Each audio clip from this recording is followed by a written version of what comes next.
Oh, kebakaran.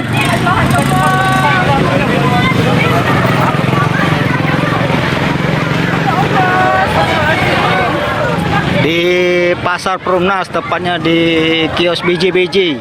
Kebakaran hebat terjadi di Pasar Satelit Perumnas Sako, Palembang. Kejadian ini terjadi pada Jumat siang sekitar pukul 13.00 waktu Indonesia Barat.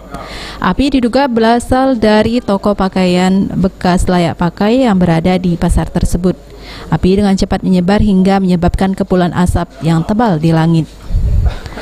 Lokasi kebakaran berada di bagian belakang Pasar Perumnas. Dengan kondisi cuaca panas dan hembusan angin kencang membuat api dengan cepat menyambar pada lapak-lapak dagangan yang mayoritas terbuat dari kayu tersebut. Kepulan asap hitam pun menghebohkan kawasan Perumnas pada Jumat siang.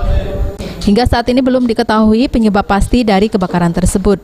Api sendiri dengan cepatnya membesar. Di lokasi kejadian tersebut tampak terlihat para pedagang dan masyarakat sekitar yang berbondong-bondong membantu menyelamatkan barang dagangan.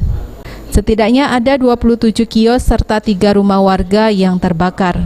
Hingga saat ini pemadam kebakaran masih berusaha memadamkan kobaran api yang melalap toko di Pasar Satelit Perumnas ini.